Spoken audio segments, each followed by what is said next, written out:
Welcome back to Divine Point Cafe. I'm your host Pierre St. John. I have with me two nice gentlemen, whatever I've been knowing for a while. One is my cousin D. Ray Jr. I'm gonna tell you a funny thing about this young man. The whole time my children been going to junior high, he was working at. I'm not gonna name them the junior high, and he was my cousin. My son told me, he said, "Yeah, Dad, this a man. He got the same last name as us, and we kind of look alike. They said we got the same kind of big head." I said, "I don't know. Tell me what his first name is." He said, "Well, I don't know." So one day I come to one of his games, basketball game, and I see, lo and behold, see my cousin. And I was like, "Damn, that's my mama baby brother, one of her baby brothers and stuff." And I say it was kind of crazy how you got to you need to go to your family reunions, go to serve, so you can know who your people is. So this D. Ray Jr., he's an educator. Well, he did work at school, so I don't have to mention that. Okay. Now we got T. Andretti. He's a musician, artist, a YouTuber, and a life coach. Now I'm gonna tell you how I met him. Just Jones is at work, great dude. But I want to inform y'all, he has a song on the soundtrack of Becky that's played on Tubi. It was filmed in Houston. Hey, give it a chance, check it out, support our local artists, okay? This particular time, I want to give a shout out to Second to None Fitness. My guy Matt over there, right there. He provided the drinks and things for us, like everything. Um, D. Ray, some things you want to tell the company? Mm, you already pointed out, educator, come from a background, a long way to become an educator. Come from a background of gang banging, going into some motorcycle clubs, second to none motorcycle club.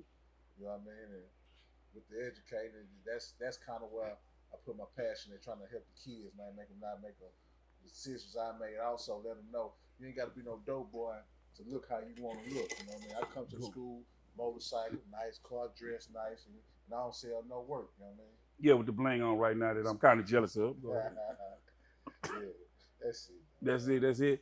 Okay, we got this musician right here over here, y'all. Please don't let the bling blind you. But tell us a couple things about yourself, man. Man, my name is Terrell Andretti, Houston native. I do rap, rock, and pop music. I originally started doing rap music, but then I transitioned into pop music. And I also have a YouTube channel. It's called Operation Narc Nemesis. Okay. I do content on narcissistic personality disorder and how to recover from it, and also how to spot it in time and see it before you become a victim of it. Narcissistic personality disorder is commonly expressed by women dealing with men, but I speak on the men that are dealing with it from women. Because Okay. narcissistic personality disorder, when you speak on it, even on the internet, it's referred to as the narcissist is referred to as him, his, and like as a male. Okay. But it's never commented as it's a woman, and it's actually more of a woman's trait. So Okay. I'm just speaking life onto that. And I got 40,000 subscribers on that YouTube channel. Okay. And I got over 3 million views. So, Oh. yeah. We briefly talked about that. This podcast is mainly about defining manhood, getting the opportunity to have an intentional purpose. And as a father, all of us fathers, right? Yes, sir. We all had the opportunity to grow up and to deal with different things, and we had to learn. And I believe I'm trying to speak for everybody, but we all have children. We don't want them to make the same mistakes we made, if at all. You know what I'm saying? They gonna make some mistakes. That's what kids do.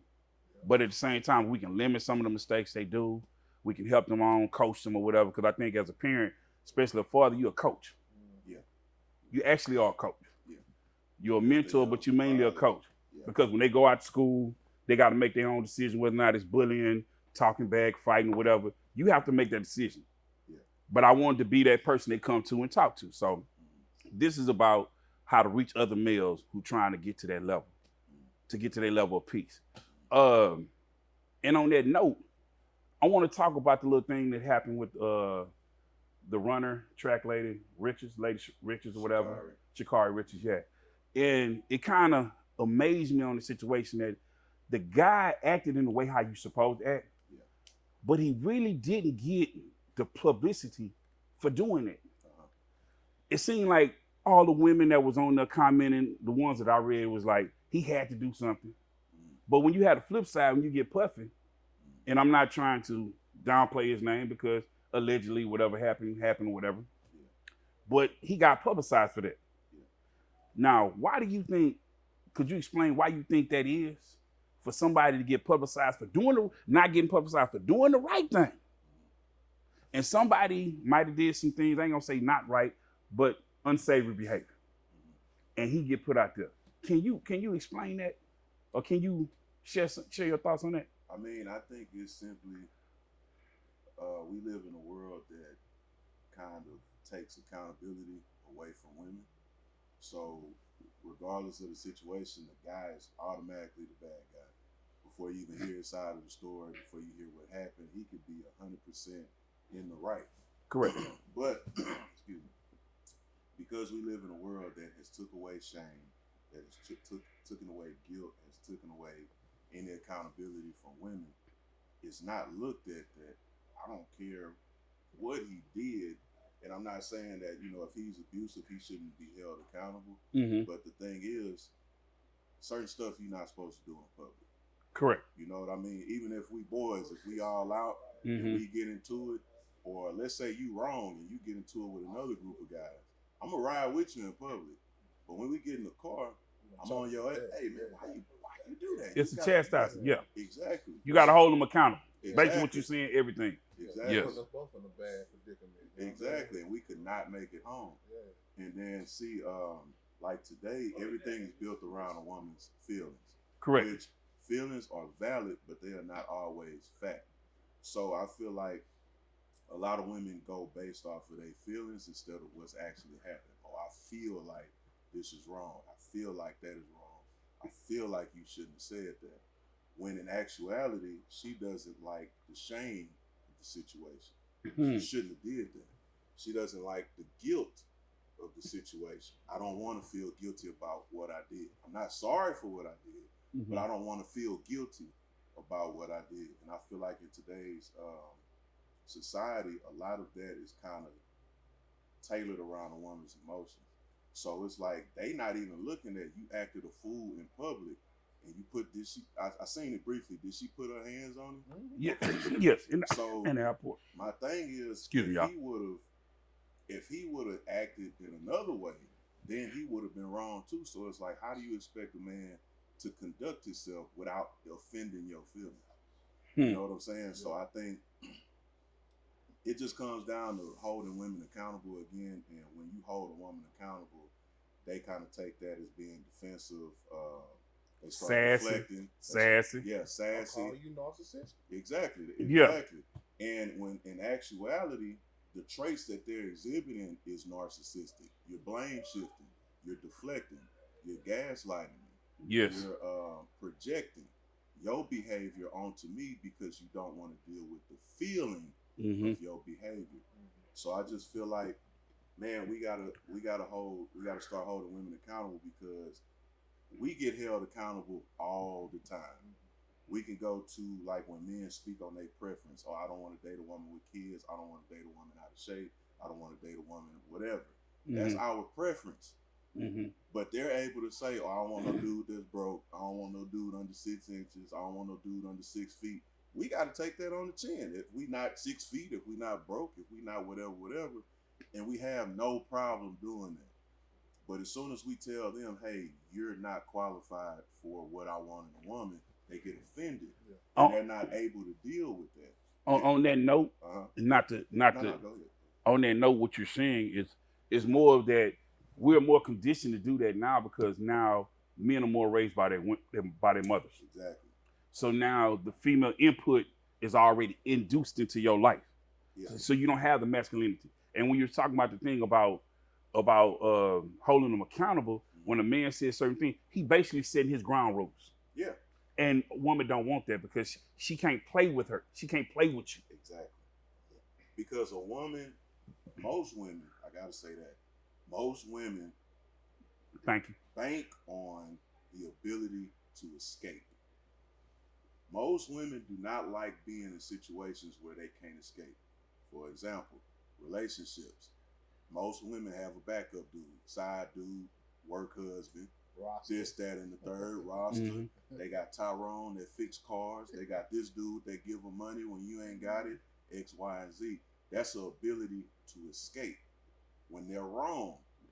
And you reading them their rights. You're not yelling. You're not doing nothing. You calmly and directly feeding her with facts. Hey, you shouldn't have done that because of X, Y, and Z.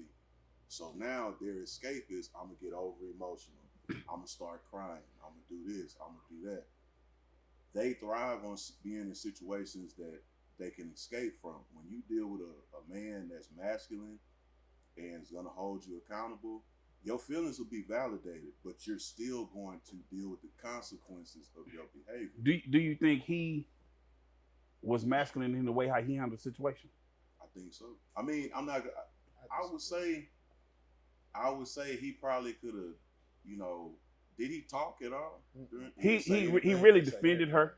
Mm-hmm. He defended her and said she went through a lot. And okay, I didn't hear that part. yeah, So no, he defended her and said she went through a lot. She been through a lot. But I'm not gonna say it's masculine. I'm not gonna say it's none on masculine her or him? on him. Okay. But I will say what he did do. He played the middle of the road Mhm. because I feel that he wasn't accountable to the point where he seen those red flags. But I feel like, not to cut you off, I feel like when a man does that, he's not masculine because you're afraid of the consequences. That's why you play the middle of the road. Because my thing is, if I'm wrong, That's don't why I tell asked you me that I'm a question. little wrong. That's why I asked you the question. Do you think he was masculine in the situation? Now that, because I didn't see that part, but now that Okay. you say that, Yeah, I don't yeah. think that he is, because masculinity, it'll And we not, ladies and gentlemen, we're not judging anybody. We're just giving our not at all information. Masculinity validates emotions, but it doesn't run off emotions. Yeah. So the thing is, he should have been masculine enough to say, hey, I understand you've been through a lot. I understand, X, Y, and Z happened. Mhm. But despite that, we not doing that here. Your behavior at the airport is unacceptable. Talking to me like you don't have no sense is It's unacceptable. Yeah. And you have to be able to walk away from a situation.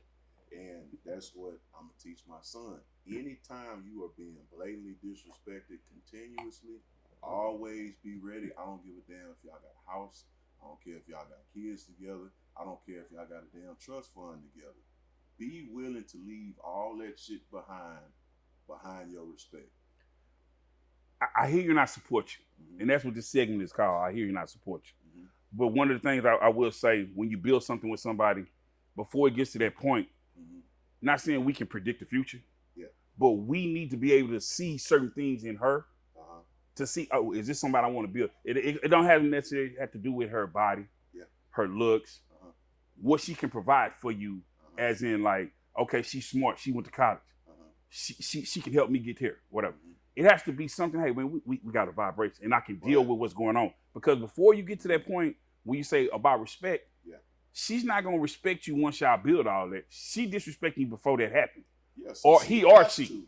She has to respect you before you build with her. That's where we fuck up at. Well, that's what I'm saying. That's why I said the red flag. Yeah. It's certain flags that you have to look at as a defining point in your life. Yeah. What can I live with and what I can't? Mm-hmm. I made a mistake when I got married. I said, I'm not gonna say it's a mistake, but that was my thing. I'm like, if I get married, what is my? It's a question when people say, what is my disclaimer? Like, what you'll do that make me walk away from you? Okay. For sure. And so I said, no matter what it is, if she does, cool. I got you. But no matter what she does, I'm gonna stay here because we got a family. And I wasn't thinking about what you're saying about respect, because at that time when I got married, I was 25. Yeah. I didn't know no better. Yeah. When you get married, when you be a man, it's not like on the job training. Yeah. You can say my mom and dad did this or whatever, but you're not your mom and dad. And then sometimes they didn't know what they was doing. Yeah. They just You know what I winged mean? it. Yeah. So you have to do that. Mhm. When you was talking about kids, I want to get with him. we was talking earlier before you got here about parenting styles. For sure. I know one time my younger son was having a birthday party.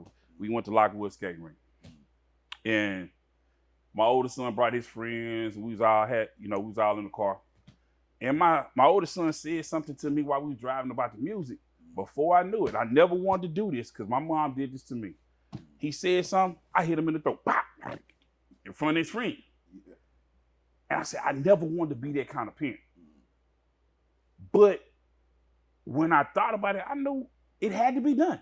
Yeah. It wasn't no, hey man, you need to be quiet. Because he was showing me his aggression. He was testing. Basically. We call it Trying to stir it up. Yeah, we call it limit testing where I worked at. I got you. And behavior management is called limit testing. There you go. And I had to stand up on. I couldn't ignore it. Yeah, I couldn't ignore it because he went across that threshold. Yeah. So I had to pop and I kept driving like ain't nothing happened. Yeah. When you clown, I'm gonna bring the circus. There you go. Yeah. So being that you're educated, what changes have you seen since when you was in school, and how have you kind of affected the change for the kids that you're educating now? Well, changes I seen from when I was in school. And we doing something crazy in school, they say, I'm gonna call your mama or your daddy, you straighten up. Okay. And then your daddy or your mama gonna listen to what their teacher say, and and your mama or daddy gonna get on your ass. Yeah. Now, with me being an educator, say you gonna call their mama or daddy, they don't care. And if you do call their mama or daddy, if you can get through to them, because they'll block your school number, they gonna ask the teacher, well, what you did to make them act that way. There's no accountability. And no consequences. No consequences. Okay. And most of the time, it be mothers, like we're talking about women, not to bash on women, but it just be Yeah, we're not doing no bashing. you know, but it Yeah. be mothers, and they not used to taking accountability, so they even raising sons to not take accountability. And that's where you see a lot of boys taking on non-masculine traits. Yeah. I get you on there because I did have a brief stint in juvenile detention, and if I was to say 75% of the guys that was in there, mostly moms came. Yeah. Not really dads. And if you did see a man with a woman, it was the boyfriend. Yeah. I'm not gonna say stepdad because they wasn't married. You know what I'm saying? It's no bash on anybody else, but if you're not married, you're not married. Yeah. So, And you cannot raise a child like that and expect for them to be an efficient adult, a productive adult, if they don't have the basic foundations. Yeah. Because you can have, and you know as well as I know, you can have basic foundations, but it's still crooked. You know what I'm saying? yeah. And you make the best you can do with the situation. It's out of order. God gave us a divine order. Exactly. Amen. And when you start, deterring from that, that's when the devil able to creep in. Because if we go back to the Bible, who did the serpent approach? He approached the woman. Why do Come you on. think he did that? Judge. He approached the woman for the simple fact of he seen something in her. Easily influenced. Well, he seen something because God talked to Adam. Mm-hmm. It didn't say God talked to Adam and Eve. It said God talked to Adam. So when you think about it, how come she either knew, oh, you going to talk to God, huh? So, okay, what's up? God telling him what to tell her.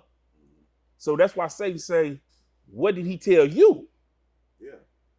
She Because- said, Adam said. Yeah. So you got to think about it. Now look what's happening now. Yeah. The 'cause he women was bringing the able- man to church. He was able to tap into her feelings. Because see, he came and said, Yes, sir. what did he tell you? Yeah, just like, yeah. Translation. Oh, he talked to Adam, but he But he didn't talked talk to you. How do you feel about that? Damn, now that I think about it, Hmm. because God didn't give her the opportunity to think about it. Mm-hmm. That's why, because her feelings are being engaged. But now you're providing her with an escape. But, and I'm not trying to get with you, Mhm. but think about it. Why was woman created and what she was created from? To be a helpmate to her husband.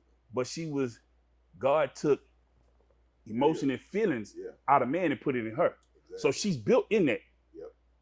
Man is built to lead For sure. because he does not have those emotions, He has them, but they're under control. but they subdued. They're controlled There by you logic. Logical Exactly. thinking. Yeah, exactly. So that's one of the things I want to touch on too about family, about legacy. What are some of the things that was in your house growing up that helped you, and what are some of the things that you using and put in your family to raise your kids? And I'm gonna bring that up. What I was discussing with my cousin D. Ray Jr. What I had in my house was I knew my mom and dad loved me. I knew they was proud of me. They liked me going in front of the church doing junior deacon. They liked me doing the lift every voice and sing a poem for Black History Month. They like to see me play basketball, football, and all those whatnots. You all right, man? You got to ask her. You kind of like I was trying to see how long I can get that done for. Oh, they liked all that. Yeah. But what I wanted to instill in my house was I wanted to do family prayer. Yeah. Before we leave the house, everybody need to grab hands. We're gonna pray. I gave every one of my kids the opportunity to say a prayer. Yeah. I taught them how to pray. That's good shit. And the next thing I did was I always say how I love you. For sure. So before we leave each other, I love you. They reciprocate that, but I love you too. Because now I'm putting God in there. That's holding us together. And I'm also putting, hey, how I feel, I love you. I'm extending that love because I didn't get that growing up. Yeah. I didn't know what that was till my mama told me she loved me. And it's not a knock on mom because I knew mama loved me. Trust me, I knew mama loved me. Yeah. But she never told me she loved me until last year. Yeah. And when my son said it to her like 3 or 4 years ago, she was like, he said, I love you, Nanny. She didn't know what to say. And I was like, yeah, she know what to respond. And I was like, Mama, we say we love each other in our house. Yeah. And so he thinking I got that from you. Yeah. So he's extending that to you. He's bringing you into our fold, into our cluster. So she said, what? And so she took it negative, like, I know how to say I love you. I'm like, but why you looking at me? You stopped. Yeah. Let it roll off. You was startled by him saying it because he never told you that. And that's not her first response. Bang. So I'm asking y'all respectively, what have you done and what have you seen and what you trying to change? In my household, it was real stern, man. I'm raised by my mom's a school teacher, my dad's a convict. You know what I mean? And but he's very street smart, and he knew what he wanted for his sons. Okay. So he raised us with a lot of hard, tough love. Okay. And his thing, my mama, if he was too hard on us, my mama would say, "You too hard on them." His favorite thing to say, "If I don't do it, then white folks gonna do it." You know what I'm saying? I heard that before. It made me be able to deal with my situation of being paralyzed. You know what I mean? Okay. If I wasn't mind strong like that, I wouldn't be able to deal with this situation. So I took that, but what I put in my household was understanding and accountability. I didn't want my little girl to be afraid of me because I used to be afraid of my dad. And I know you should be afraid of your parents, but I didn't want her to be afraid to the point where she didn't want to be around me or scared of me when I came around or did not want to talk to me about certain things. I just wanted her to be comfortable around me. Mm-hmm. And we're achieving that. We got a deep love. You know what I mean? Hey, it's work, like I said, on the job training. Yes, sir. Parenting, marriage. Being a man is on the job training. Yeah. You don't stop being a man or stop growing until your last breath. For sure. Because that's the whole purpose of it. Yeah. Can you ad-lib on that? Man, really, in my household, it was a lot of, because I didn't grow up with my dad, but I knew who he was, but he wasn't like, once I got older, I figured out he didn't know what he was doing, but he wasn't present. I'm glad you said that. Yeah, and I understand that, so I don't care that I hate my dad's spirit in me, because I know he didn't know what he was doing. There was a lot of, well, there wasn't a lot of financial literacy. Like people didn't know what they was doing with money. They was getting money and spending money before they had it, or not saving and stuff like that. So like, you know, with my son and my daughter, you know, I teach that to them, like, hey, you gotta build something, work for something, and learn how money works. Learn how other people's money work, so you don't have to spend your money. So financial literacy, and like you said, you know, telling them that I love you and stuff like that, because like you said, I know my mom loves me. Yeah. But I've never heard it. Probably since I was like a kid, like a small kid. And that's something you think about for real though. Yeah. When you get yours. Exactly. So I noticed by the actions, taking care of me and stuff like that. Making sure you eat, yeah. Yeah, exactly. But just being a human, like your biology, it requires hearing that. And you don't understand how much you need that until you get older and you have kids and you see how they respond when you say, I love you or whatever like that. You realize how important, even my friends, I tell them, hey bro, I love you.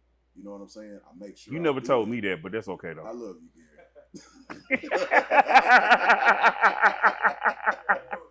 I did. I'm sorry, man. He never told me that, bro. You know what I'm saying? Because it's not a lot of it out here. You know what I mean? And the world is hard enough, so it shouldn't be hard to tell your home, hey, bro, I love you. Even if they don't receive it, they'll think about it. Like, man, cuz told me he loved me today, or whatever. Mm-hmm. And it might be unsettling to them at first because it's not their first response. But at the same time, that's kind of how you teach that. Like, man, he always saying, I love you. And it might burn their soul at first, but you kind of teaching them a different route. Second nature. Yeah, and they'll even go look into it. Like, they might go home and ask their dad, man, why you ain't never tell me? And that could spark a healing conversation in their bloodline. So I feel like you saying that, it spreads and it helps people that he might not even ever tell you that he went home and talked to his dad about it. Yeah. But it sparks something in a conversation between them. Yeah. It's healing and it's refreshing. Exactly. And I'm glad you said financial literacy or whatever, because when my son was at school, when you was there, they found one of their friends that was selling candy or whatever, right? So he's like, Dad, can you buy me a bag of candy? And so I was like, all right, cool. So he went there and sold it. I guess he made like $5 or $10. So he was like, Dad, can I get you buy another bag of candy for me? And I said, well, son, where your profits at? Yeah. You didn't spend no money for the candy, but you spending all the money that you got from it, and now you asking me to re-up. Yeah. So let me show you how this done. How you keep this flowing. Yeah. This time I'm gonna buy you 3 bags, and you need to set aside where you have enough to buy that, and that the other part is profit. Yeah. So I like how you said. With my other son, we did the lemonade stand. Yeah. And I'm teaching them certain things, how much you spend for this. I think the parenting, even if you're a weekend dad, one of my children, I have 4 kids. Yeah. I was a weekend dad for one of them. And I could never get the same effect that I got for the ones in my house. Yeah. And so I think a lot of times we really got to think about our decision. And I like what you said about the father stuff, didn't know anything. Yeah. I was raised by my mother's husband, who raised me since I was 6 months. I don't like to say stepfather because he raised me like I was his. Okay. And at first, growing up in the house, I didn't think like he didn't love me. But I had to think, he didn't have a dad. Yeah. So how he know how to... It's no blueprint. Yeah, it's no... And that's why I come up with the term on-the-job training. Yeah, he could only use the tools that he was given. Exactly. Yeah, and he didn't have... Only tool he knew was he was in the army. Yeah. So he knew how to say, make your bed. Make your shoes, shine your shoes, tie. Commands. Yeah, that's all. Oh, boy, you good. That's all he knew. But I did see one thing, and I put it in my life. When he went to church, and he accepted Christ in his life, total different man. Yeah. He was a little bit more soft-spoken. He was heavy-handed, but hey, I get it. Yeah, you know what I'm saying? I get it. My father, my biological father, his father died when he was 6 years old. No, so I got 2 men in my life that don't know nothing. Yeah. And I said all this to say this. When I came to terms to trying to be a man and to get who I wanted to be like or closely, to get some frame of reference from, okay? Yeah. I picked people in the church, picked some of the things that was good in my father, one father life, and then my grandfather. Yeah. And the whole time I'm competing with them, I should have been just trying to be like Christ. Yes, sir. Yeah.